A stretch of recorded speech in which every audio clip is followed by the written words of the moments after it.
I have been so blessed by the people whom I have met.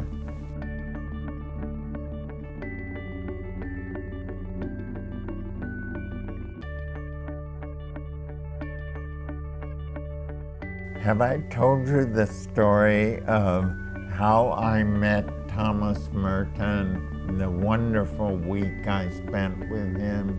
I was invited to an interfaith conference in Calcutta, and I declined. I know the importance of these, but I have been to so many, and I didn't think they need, until I saw the who was coming, Thomas Merton. Oh, I'm coming, and I let them know.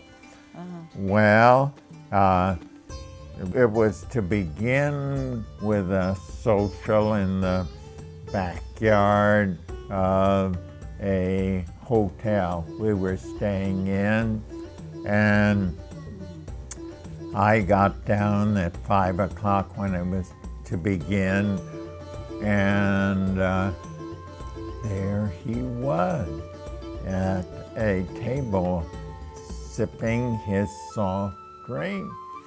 I immediately went up and introduced myself, and I said, now that I have you alone because you're going to be in great demand, I want to ask you a question. I could never have been a monk because the man-woman thing is too strong in me, but I do have a contemplative streak in me, and that makes me wonder what it would have been like to be a monk. Now I'm with one. Tell me, Thomas, what's it like to be a monk? He said, well, it's very nice. How about those 3 vows you have to take? Those. Poverty is a snap. Poverty is a snap. Yeah. Chastity is a little harder, but it's manageable. But obedience is a booger.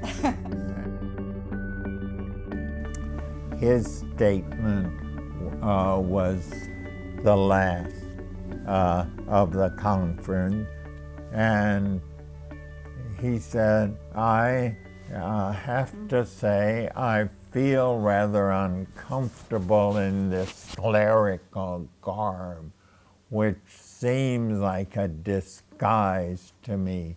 Usually I'm in dungarees and out clearing the bush, but it's okay, comes with the territory. I am here to represent the people who don't count. The poor, the poets, and the monastics. And then he went on in an absolutely beautiful 12-minute disquisition, and I remember by heart only the last slide. Everybody at this conference is working and thinking we should get together. What we do not realize that we are already together. We are one. And then we agreed that we would sit side by side on the plane from Calcutta to Delhi. And it was about a 2-hour flight. And we got into a zany kind of a period because he asked, have you ever walked from Kathmandu to Pokhara? 17 days on foot, and is reputed to be one of the best meditative walks.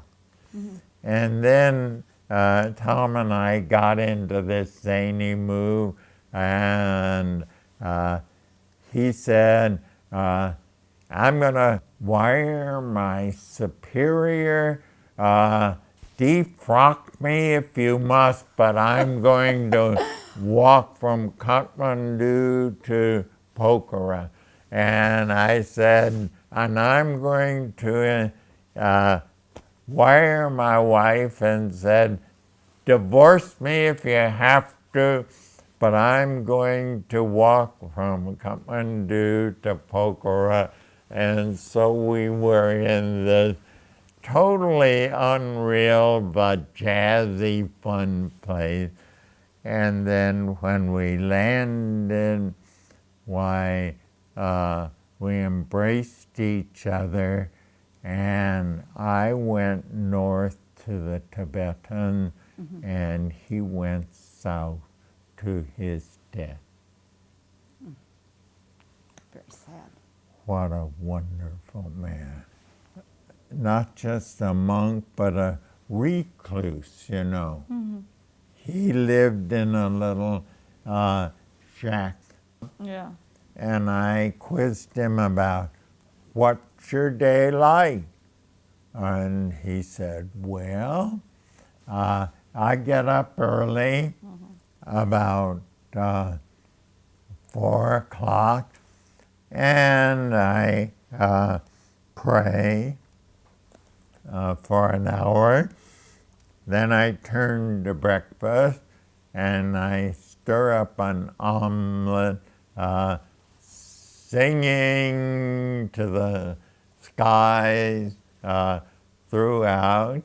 And then I have my breakfast, and then I have 2 more hours of meditation, and then I go out and I clear away some brush around my hut, and then I write. I write in the afternoon and go to bed early. What was he like to be present with? What was the feeling of his presence? Well, joyous. It was joyous.